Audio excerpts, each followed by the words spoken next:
Welcome to episode 2. That's right. Movie Episode review. 2 of the movie dialogue. Yeah, that's a good working title for it. Yeah, working title. Movie dialogue. Yeah, I like it. us dialoguing about the movie, Yeah. not talking about their dialogue. We're the ones who are dialoguing. Yeah. This week I gave Brandon a few options. I think we left it on a cliffhanger. I told him I was going to pick something weird. I gave him a few options so it didn't have to be that weird. And we ended up on Gattaca. Right. I saved you from the really weird ones. Yeah. There was So it's only slightly weird. Yeah. It is I don't know. I feel like it's a movie not a lot of people have heard about. Yeah, definitely hidden gem. Mm-hmm. A little bit out there, not your everyday normal movie, but it's good because it's thought-provoking. Yeah. And I think it has a lot of good messages to it that I really like. Yeah, I have a folder on my computer for that I put all my movies on, and one of the folders is called 10 out of 10. And this movie was pulled directly from that folder. There you go. It's a special thing. It's a place of high honor. Yeah. Yeah. Movies that I could watch kind of over and over again, probably for the rest of my Like life. you could either have a plaque on the wall or you could be in a special folder on Paul's computer. Being in the special folder is probably better. I think so, yeah. Yeah. Yeah, I'm not going to abandon that easily. Yeah. So, yeah, when was the first time you saw it? Sometime with you, probably years ago. I can't remember exactly, but you were the one who showed it to me for sure. I think so, yeah. Yeah. That sounds about right. Mm-hmm. That's probably You've exposed me to a lot of movies. Yeah, I want to know how I pitched it then, versus now. It's probably like, oh, you got to see this weird movie, dude. It blew my mind. I was probably just like, yeah, chill. Let's go watch it, man. Right? Yeah. Radical, bro. Yeah. Yeah. Did you like the title sequence? How they used all the genetic markers for the title? Title's pretty interesting how they do that, Yeah, I mean, the movie's all about genetics, so you're getting a lot of, blood, and it's very, very interesting in that sense. Yeah, thematic in that sense. Yeah. Yeah, I think, just my initial, as I was watching it, and just even the first 10 minutes, kind of my idea was, dude, this is basically just philosophical poetry. Kind of, yeah. Like from the way the scenes are shot, everything's moody. Mm-hmm. The lighting is kind of surreal. All the dialogue, it's not natural human dialogue. No, yeah. There's some weird dialogue. Yeah, and it's, kind of set up in a way where the character will have a interesting premise, and then the other character comes back with a quotable line that kind of completes it or makes you think a little bit. Yeah. And so there's not a lot of just filler dialogue, everything feels as though it's a very profound prose that they were writing. Yeah. And I enjoy that because I like really good prose, so I like that kind of writing. Yeah, it feels like they're trying to be very artistic with their dialogue. Yeah. And everything's some sort of epic quote, Yeah. Every time somebody says something, you feel like you really have to read into it. That could really mean something deep. What is that? What are they talking about there? Yeah. Yeah. Who was your favorite character? There wasn't a ton to pick from. But. Yeah, I mean, you kind of have the three main characters. I don't know. It's hard to not kind of enjoy Jerome, but I think that's also partly because Jude Law is a really good actor, and it is kind of enjoyable to watch him act. But I mean, he's also the sad component of it, he is the sad person. Yeah. And there's such a contrast between him and Vincent, and just who they are as people. Yeah. But I feel like Jude Law is a very colorful person, whereas Vincent is almost, I mean, he is dynamic. He's not, but he's just so driven, He's got his one thing, and everything is about getting that one thing done. He's so focused. Yeah. Which, I mean, but that's part of the message of the movie, Or is it? Or, maybe not.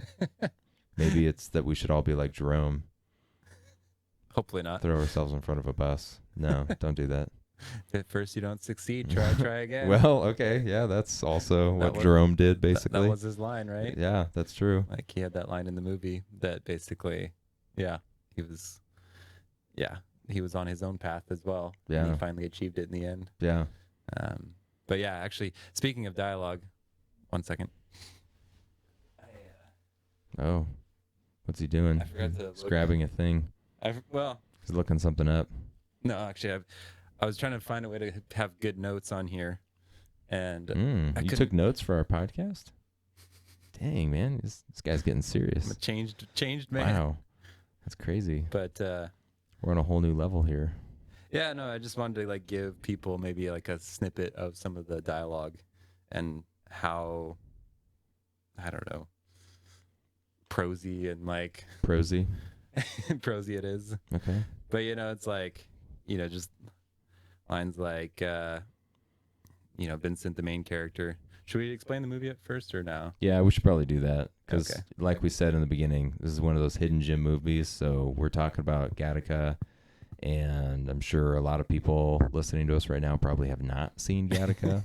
Yeah. And definitely go watch it. Why don't you give good summaries, Brandon? Why don't you? Give it a good summary. Okay, well, I would say, it's basically taken place in a world, very interesting concept, very relevant to kind of how the real world works, but it basically takes place in a world where they have learned to identify all the possible pathologic disease states a person's going to have from a blood analysis. So, like, typically you go to your doctor, they draw blood, and they look at different numbers on your blood, and they go, oh, you might get heart disease or things like that.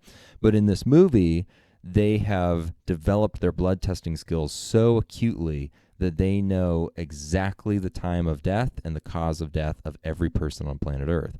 So the thing is that when a person is born, right? Yeah, it's probabilities. That's the thing. It's probabilities. We know exactly, like, very, very high chance, 80% chance this person's going to die from a heart failure at the age of 45. Boom. There's, And so from birth, people are born, they draw the blood, and they look at your blood analysis, and if you have all these risk factors for your health, people don't want to get married to you. You're not going to be able to get go to college. Nobody wants to invest in you as a person. So now there's kind of two worlds. There's the people who are, valid. There's the people who have good blood types and are like the superior humans.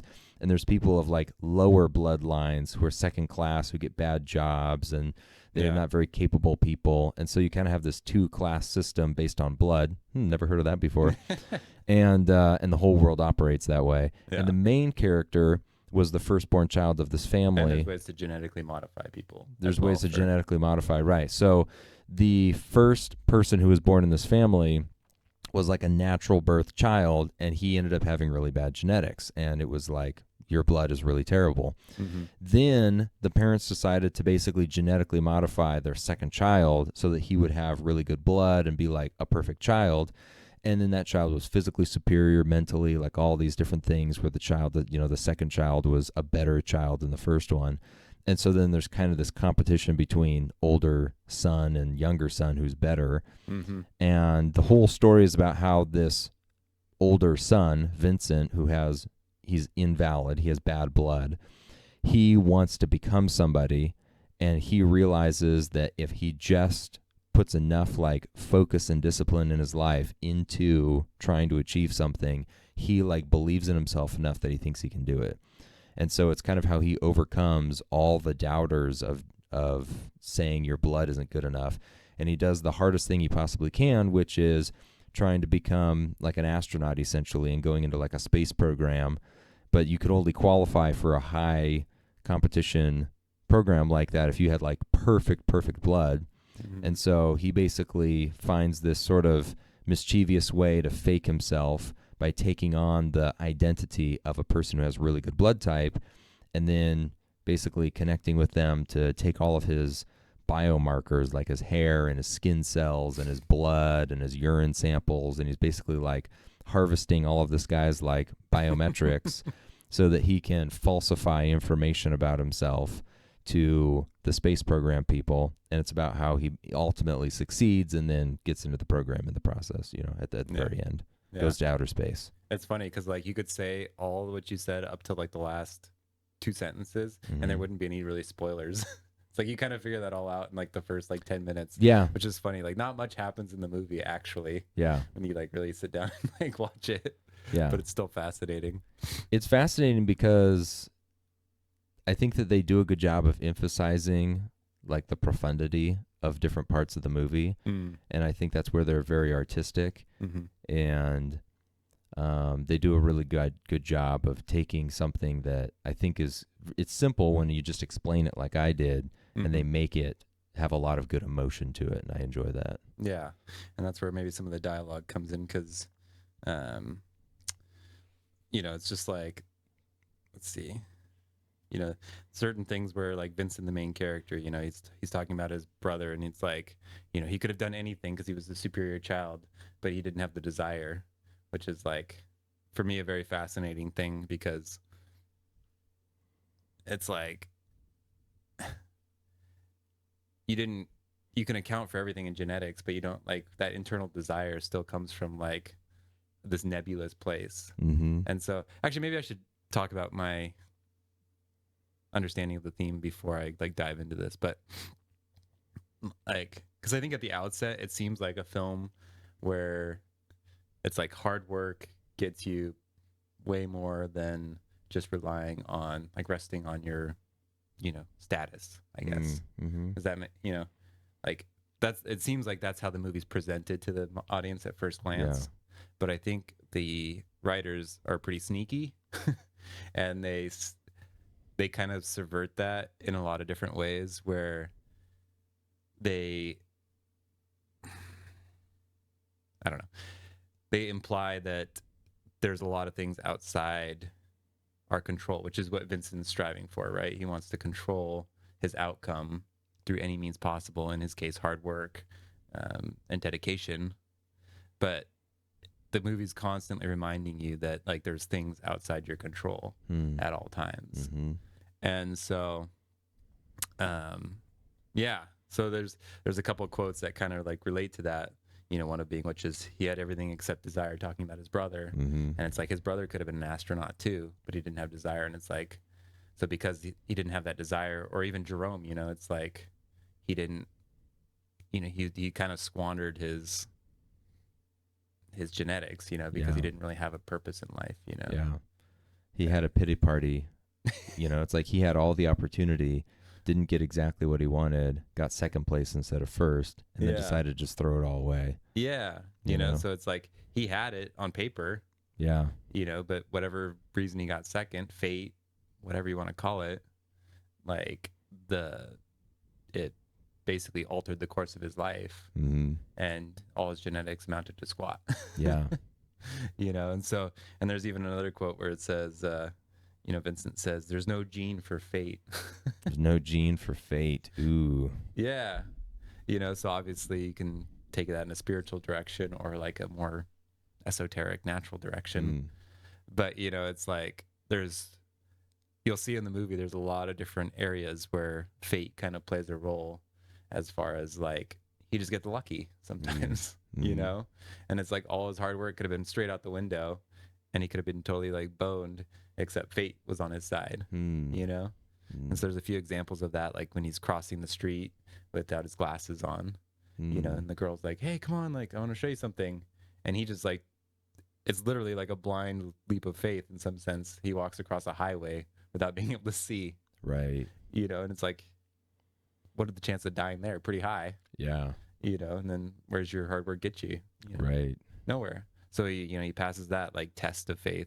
He, the doctor at the end, gives him the valid, when he's talking to him and he takes the one last sample, Right.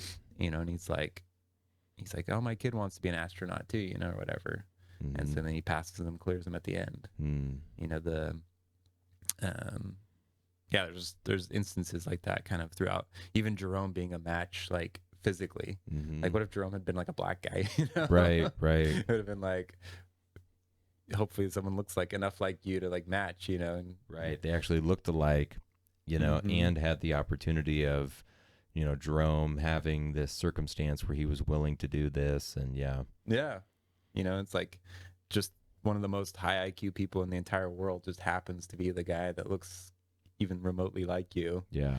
And yeah, so there's just a lot of those like little coincidences that kind of remind you throughout that like the hard work, is not everything in some sense. And I think it's like when people talk about when, what's people talk about the ingredients of success, it's where like luck meets hard work.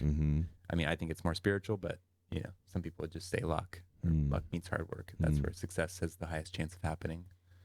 But yeah, did you? I have a feeling you picked up on the hard work themes and you like that. Yeah, I like that. I mean, I love his swimming in the water with his brother, Mm. and he loses, and then the next time it's like he wins, and the next time it's Mhm. like he gets to the very end and he like wins and his brother can't swim anymore. Yeah. And he's like, how do you do it? And it's like, you don't save anything for the return trip, like you work as hard as you can and you like, don't look back kind of thing. Yeah. But it's like that type of mindset is what gets you strong enough so that you can go further and further and further, Yeah. like he keeps pushing the boundaries of what he's capable of doing. Mhm. And I think that really shows the incredible ability for people to adapt and to change. Mhm. Even though he has these like set genetics and it's like he should have died, he shouldn't have been able to do these things. He has overcome those because he was willing to challenge himself and he's able to adapt and change. Did he overcome his physical limitations, or did he overcome the system that was Both. discriminating against Both. his Yeah. perceived limitations? Yeah. Like, yeah, maybe his limitations were never real. Maybe they were perceived. I mean, he couldn't see, he had glasses. But yeah. The concepts were perceived. Or maybe maybe those challenges were real, but he was able to change himself. He was able to change the probabilities because he like worked on his health issues, Yeah. So it's like, oh, maybe, when he was born, maybe he had a certain risk factor for Mhm. this disease, but because he lived in a certain way, he changed his risk factor and overcame that. Yeah. Or at least I'd like to believe that, especially based on the industry that I work in. So Yeah. No, I could see that. Yeah, you can change your genetics, like, even, well, and it is interesting that now more is coming out about epigenetics at this Mhm. time, whereas probably when this movie was made, it wasn't as a thought about topic, yeah. But yeah, it is interesting. I always wonder, because obviously the theme is very hammered home that it like, if you just have a singular dream and you kind of dedicate every part of yourself to that dream, it's like achievable, Mm-hmm. But there's a lot of little hiccups along the way. Yeah. Yeah. Yeah, like he needed people to help him, fate, just random acts of kindness from people, Mm-hmm. plus his determination and willpower to make it happen, Yeah. Yeah. Do you remember that opening scene, like in the credits, where it's like the fingernails are like being clipped and Oh yeah. the skin's falling? It's all these like body things. Yeah. You can't watch the movie if you're like a germ freak. You don't like, cause there's a lot of little hair and skin follicles and eyelashes and blood and urine. And it's like Yeah. it's like a lot of body part lab stuff happening. That's, Yeah. it's, Yeah, it's definitely a experiment in like what humans leave behind yeah, at any seriously. given scene. Seriously. Yeah. Yeah, but yeah, I think the swimming scenes were like a really interesting kind of symbolic. Yeah, because they seem to like intersect the story at like critical points in his journey too, Mm-hmm. where they would like show that, and even him just out swimming the first time, it was like, yeah, it was a cool moment where he just like realizes, he's like, in that moment I knew my brother wasn't all he was cracked up to be, basically, Mm-hmm. and I knew I was more than I could be, Mm-hmm. and it was like all he needed was like one sign, and then he was all engines were go. Yeah. It's like once he knew that he was capable of something and he could like believe in himself. Yeah. When his brother kind of held him down, like in that sense where it was like all he needed to do, like his brother was the final boss in some sense, Mm-hmm. And I mean, it's even that way in the movie too. Yeah. He's like the last person who kind of stands in his way. Yeah. Before he gets to, I think, the doctor and the urine test. And then, Yeah. it's like, I think his brother is the final guy he kind of talks to. Yeah. Yeah. Where he even has the courage, like, even once he beats his brother, though, again, he kind of has that courage to face the doctor, even when he knows he's like, going to be found out. Yeah. And so he kind of comes back with a new sense of self. Mm. Yeah. Yeah. Yeah. What'd you think about the like random relationship with that girl? I don't know. It's sort of weird because it almost doesn't, like, I don't really know what it does for the plot. Mhm. I don't know. It's, part of me is like, maybe it's just Hollywood trying to make the movie more interesting, I mean, it's also because she almost has sort of the middle ground where Mm. she's good enough to be a part of the upper class echelon people, but Mhm. not good enough to be at the very top. And Mm. so she's kind of in that weird middle ground. It's like, oh, she's got like a health thing going on, and so she can't go into the astronaut space program, but she's like able to stay at the the Earth base program, whatever, and like help out and do things, Yeah. And I think the struggle is where the main character Vincent almost wants to, and I don't know, maybe I'm projecting, but it's like, does he almost want to tell her what he's doing to be like, you could like get to the next level too if you wanted to, Mhm. but he couldn't say that because then he'd kind of blow his cover, so it's Yeah. like Yeah. maybe. I think he specifically says that at one point in the Does movie. he? Does he Yeah. actually say that? Yeah. He's Okay. basically like, he's like, basically, don't let people tell you what you're capable of. He's like, I'm living proof otherwise. Oh yeah. Okay. Yeah. And Yeah, so, that's true. because they both had like the heart thing, which is a nice coincidence. Yeah, because they were lovers, so they had heart problems together. Symbolism. That's right.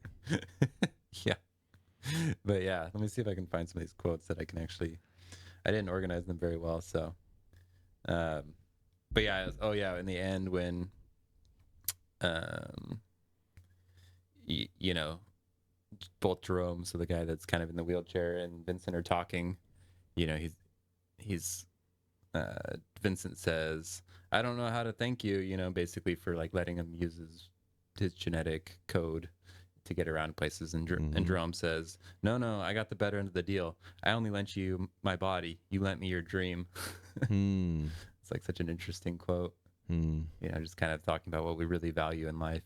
Yeah. And it's like, Yeah, like Vincent gave Jerome kind of a meaning to his yeah, life again. And then it's like once Vincent was gone, he didn't have a meaning to his life anymore. yeah. Yeah. And so, and clearly in that sense, the dream and the meaning was more valuable than the body. Like he says, I got the better end of the deal. Mm-hmm. So it's like the dream is worth more than the body, Mm-hmm. which is kind of an interesting thing. Mm-hmm. So I definitely pondered that for a while. Yeah, that is interesting.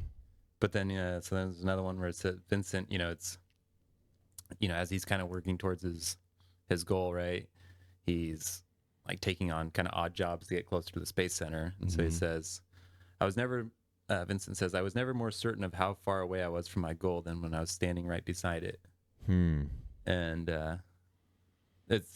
I've been, so for me, it's interesting because I've been listening to a lot of stuff that like monks have to say on the side.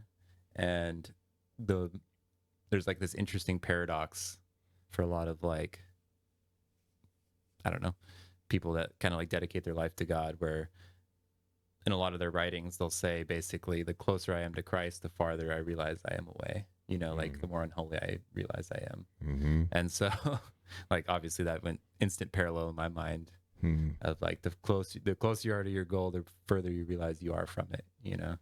I think it's just because the more you know, the more perspective you have. Mm. So, because we say the same thing in, with a lot of science too. We say, the more you know, the more you realize you don't know. Say what? Not modern science, but yeah. Well, I don't know. just for people who like researching science, there's Yeah. like that common quote of the more you know, the more you realize you don't know. So, Yeah. because when you're ignorant to the vast knowledge of science or understanding of whatever the subject matter is that's possible, Mm-hmm. you're like, oh my gosh, there's so much I don't know, and I have to research those things to learn them if I want to know everything. Mm-hmm. But there's too much, I can't know everything about everything. Whereas when you're younger and you're maybe more ignorant, you're like, I completed my math book. I know everything about math. And it's like, well, there's like 1,000 more math books, And so, but they just don't know that yet. So in their world, in their perspective, I know everything, Yeah. Yeah, it definitely keeps you humble. Yeah. But yeah, I Yeah. mean, it is funny because it's like, yeah, at least in this, there is some sense that he was actually getting closer, even though he felt like he was getting farther. Mm-hmm. And so, I mean, that's the paradox of the Christian walk too. It's like the monks that are saying this are like super holy people that are like living very selfless lives. So they are becoming holier too, but their perspective again is one of being further. So it's like your perspective's further, but your actual physical life and your journey is closer to your destination. So it's like this weird paradox. Anyway. something to think about. Yeah. So then when they're watching the 12-fingered piano player, and he like throws the glove to Vincent Right. and the girl, and he's like looking at the glove, and the lady says, "Oh, you didn't know?" And he's like, "Oh, I knew." And she says, "It's amazing, isn't it?" And Vincent says, "12 fingers are one. It's how you basically play the piano or play the piece." Mm-hmm. And then Irene says, "That piece can only be played with 12." And so it's like this idea of, I related it to artificial intelligence Mm. as I often do. But, you know, the idea of like these things that are technically impressive and perfect Mm-hmm. in some sense that are transcend the natural human ability. But Vincent's kind of making the case that, you know, it's like, it's not what's being played, it's how, it's the soul, it's the, Mm-hmm. you know, the reason behind it that really matters. Mm. And so I think we're going to see that more and more as like technically impressive things kind of become the norm, Mm-hmm. and anybody can just make a piece of, you know, technically flawless art, Mm-hmm. but like the soul behind it's going to be missing. Yeah. And so I think people will kind of revert back to, even if it's just children doodling or something, you know, like making little stick figures, like people will want something that's just made by a human Yeah. in some sense. Yeah. So Yeah, I know. It's, you know, you can create something that's beautiful, but then what does it mean? mm-hmm. You know, and humans are really good at describing meaning. Yeah. Yeah, exactly. And it's like you're looking for meaning too. So if it doesn't have any behind it, it can be technically flawless. Yeah. But if it doesn't have the meaning behind it, people are going to be coming up empty, I think. Mm-hmm. So that was one. Mm. Uh, Mm. yeah, this one, the Vincent narrating, he says, "I belong to a new underclass, no longer determined by social status or the color of your skin. Now we have discrimination down to a science." Wow. with the I mean, genetics. yeah. Yeah, I mean that's true. The eugenics, right? Because that's the whole thing that people were dealing with back in World War II. Let's create the elite bloodlines of humanity and purge the lesser humans, Yeah. right? So yeah, it's like kind of the same thing, except instead of purging lesser humans in some genocide thing, they just like sent them to the trash bins to work the crappy jobs. Yeah. But honestly, it's so much more about perspective. It's like, well, are those people just the trashy people because we treat them like trashy people, or Yeah. you know? And I think that that's what we see a lot now with especially psychology. It's like, well, people behave like that because you treat them like that. You know, if you treated them better, maybe they wouldn't behave that way. Yeah. You know. Well, I mean, I think it plays a huge role in like, well, what you want out of a society. Is it just productivity? Is it good ideas? Is it smart people? Like, what do you want? Are you farming intelligence? But, you know, the idea of discrimination being like, it's not even a negative discrimination. It's a positive discrimination, at least in this portrayed in this movie, because it, I'll draw maybe an analogy to college degrees, right? It's like if jobs select for people with college degrees, the incentive to have a college degree goes up, so more people go to college. Mm-hmm. Like, it's not really negative discrimination. I mean, maybe on the part of the employers, but they're just doing what's best for them Mm-hmm. because they want, you know, intelligence or whatever.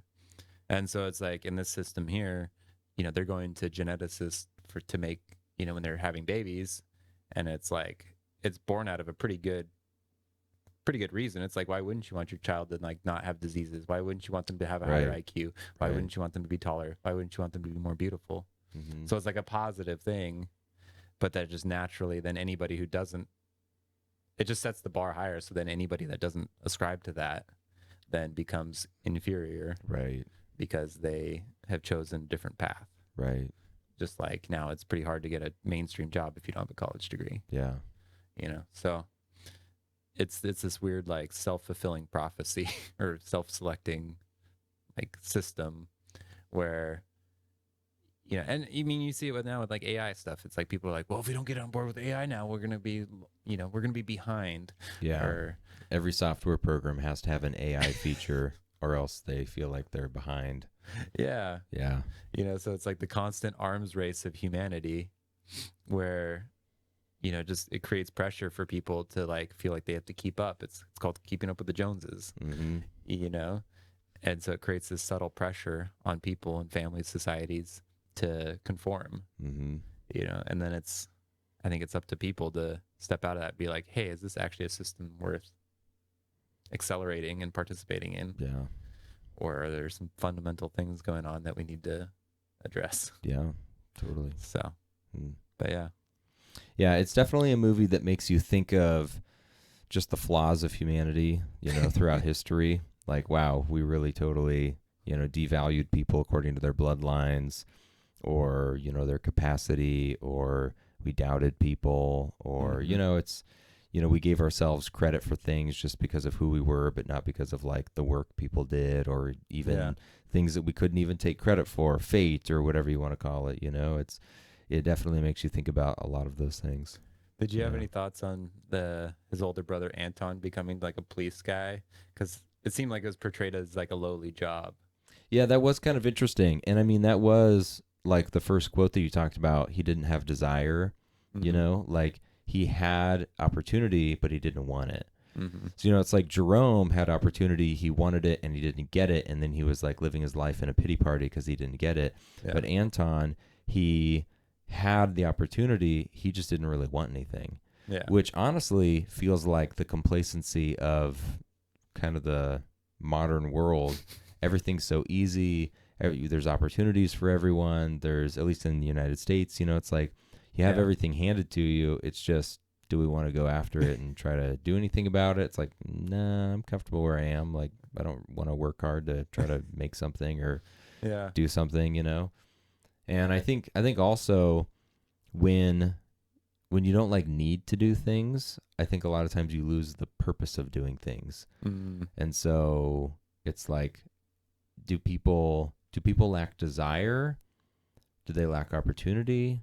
Do they just lack purpose? Yeah. And I think a lot of times desperation fills people with purpose, and that's what makes them do things. It is a motivator for sure. You need to eat. I mean, that's basically his whole thing with the swimming, is it's like, I'm going to swim until I don't have energy anymore, and it's going to like give me this drive of desperation, Yeah. I'm going to make myself do it. Yeah. And the older brother doesn't feel like he has anything to prove because he's just superior and he knows it. He knows he's superior, so it's like, why try hard? Like, I know I'm the best. Yeah. Whatever. Yeah, that is interesting. Yeah, it's well, then like the idea of like why did he even have that strong dream to become like an astronaut in the first place? It's like this. Where did that even come from? It's like, did he create that? Was it just a dream that was, implanted somewhere because he was born out of love? It's like, yeah. Maybe he had passion for something because he was born out of real passion. The other one was genetically modified, so he was a robot child. Well, that was kind of the funny quote, was like, he's like, for my older brother, they decided to go what is now the natural way, which is to genetically engineer him. So, or the new natural way or something. But maybe there's something to that. It's like, you might not see it physically, but there might be a spiritual component to, genetically engineering people and something missing, like a spark or something that compels you, like his dream for space. But yeah, there's a lot of funny lines in the movie too. I like when he asks Jerome, like, how tall are you? And he's like, I'm 4'6". He's like, not when you're in your wheelchair, dude. It's like, it's just like Jerome's always messing with them. Yeah. It's kind of a troll. Yeah. I know. It's pretty funny. Or when he's like caught wandering around outside the facility when they're rounding people up, and he's like berating the officer. He's like, it's like, I work here. What's your number? Get back here. He's like rolling after him. Yeah. Like try to confront them. Yeah. It's pretty good. He's just like always drinking a bunch of water. He's like, there's more. Yeah, he's like, there's more vodka in this piss than piss. Yeah, because he's been like drinking all night. Yeah, that's right. I know, it's like he needs to have like clean blood and urine, but is also wants to like abuse all these substances, like and so smoking it's like this conflict with his like blood markers and all these things. Yeah. But then like in all the moments he needs to kind of come through, he does. like when he's like crawling up the stairs or whatever, and, Mm-mm. like pretty like sad and intense scene. Mm. But yeah, Yeah. Yeah, it's interesting for sure. but yeah, actually thinking about even just Anton again, it was like you can kind of see the dispassion in his demeanor when he's older, like a Mm. cop. Like he just Mm. doesn't really like care that much Yeah. about anything. He's Yeah. like kind of curious about his brother, but like aside from that, it's just like Even when they like find the guy who did it, like committed the murder, Mm-hmm. he's just like like whatever. Yeah. He has no passion, no drive in life, no motivation. Yeah. Yeah. So I mean, your explanation makes a lot of sense why he might have settled or Mm. kind of been in that rut. Yeah. So Didn't have enough dopamine. I don't know. They should have checked that before they sent the embryo through. That's right. Low dopamine levels. Yeah. And you can take up video gaming or something. Get some dopamine. Pretty sure that works the opposite. Oh man. Yeah. Yeah. Yeah, go ahead. Oh yeah, it's a good movie. It's interesting. I think it is fascinating their film style to choose with that story. Like the story is interesting in and of itself. The acting is very interesting. There's really good acting out of it. Yeah. And then I think their film choices, just the kind of the tint, like the coloring of the film, sort of darker, kind of noir almost, A lot of like really saturated yellows. Yeah, some saturation to it. Yeah. It is really interesting. Yeah, because like the scenes where they're in the water, it's like a super dark green, Mm-hmm. and then there's like a lot of yellows when they're around like the company area, Mm-hmm. and then I'm not sure of any other big colors, but yeah. It feels like really dramatic, but but they did it well. Like I enjoy it. Like I'm okay with that kind of drama of the art that they put into it. I don't know. It puts a lot more emotion into it, and I like that component. Well, that's the kind of stuff like an AI wouldn't really come up with because it's pretty counterintuitive. Mm-hmm. It's like, why would I want to tint my entire scene yellow? Mm-hmm. Like that makes no sense from like I don't know, just a rational, good filmmaking lens, unless you were trying to copy another style. But to like just think to do that is kind of like you'd have to be kind of in tune emotionally with what's going on in the story. And, I'm sure there's probably a reason they chose yellow. I don't know exactly what it is, but yeah. Yeah, I like the scenes where they're like checking up on their potential like spouses or like people, like that one center where you like take some DNA to. That's right. That chick like walks over there with like saliva or hair or whatever it was, and she's like, "Check on this guy." Yeah, she's like, I kissed him like less than 10 minutes ago, and they're like swabbing her lips. Oh yeah, that's right. Yeah. It's like, dude, what's it like to work at that place? Yeah, right. That's a weird job. We're like the bio checker people. Yeah, so she takes like the hair from his comb and then brings it in, and then the lady's like, "Oh, congratulations, he looks like a good one," or whatever. And she's like, "Yeah, I guess." Yeah. But yeah, and stalks him down. Yeah. And offers her some of his hair. Yeah. Or her hair. Yeah. Yeah. You can check me out if you want to. Here's a strand of my hair. It's like, oh no, the wind got it. Yeah. What a line. It's like he doesn't care. Yeah. He knows that her blood is superior to his, but he knows that his willpower is superior to hers. Yeah, right. You're no match for me. Kind of. Yeah, and then and then even speaking to earlier when we were talking about, like the coincidences or whatever, like to get him to his goal, like he was going to chicken out once they found out who he was, or like once they found out that like his identity had been spotted in the building. That's remember? True. That's true. I think he was going to give up. Yeah, he was like literally throwing all the stuff away to like end the operation. And it was like Jerome that came along and says like, no, you can't quit. Like you're doing this. Yeah. And he like literally like manhandled him a little bit. Yeah. I think. From the wheelchair. Yeah. Because I think he was trying to throw away like urine and blood and like put it in the sink or something. And Jerome's like, dude, I pissed in those bags for weeks. Like, what the heck, man? Yeah. And, well, he's like basically those don't belong to you at this point or something like that. Or like those are still me or something.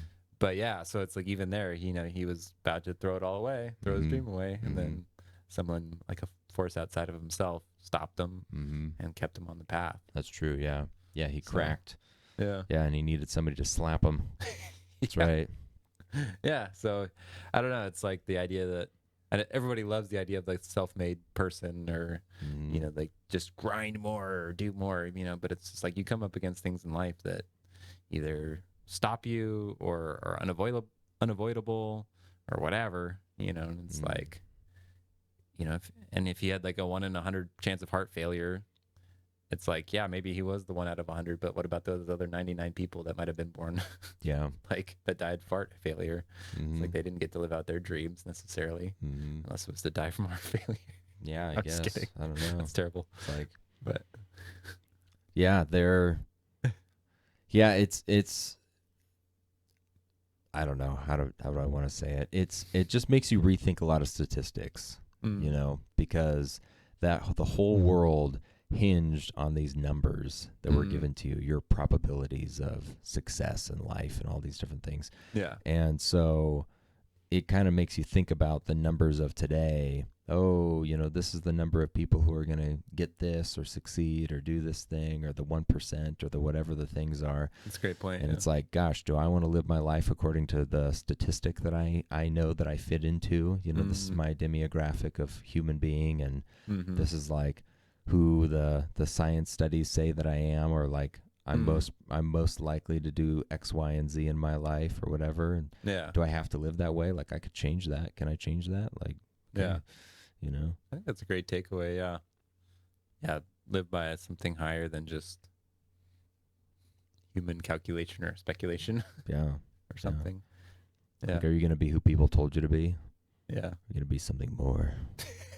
That's pretty inspiring. There you go. Yeah. There you go. Be inspired, people. You want to end on that? Yeah, let's end on that. Okay. Be more, people. Be inspired. Yeah, go watch Gattaca and enjoy. Yeah, let us know what you think. That's right. I'd appreciate Put something that. down in the comments. And tell us if you like this segment that we're doing about movies. Tell us if you like these story recaps with looking at the inspirational side of stories. Let us know if you like this or not. Yeah. All right. Thanks for watching. That's right. Peace. See ya.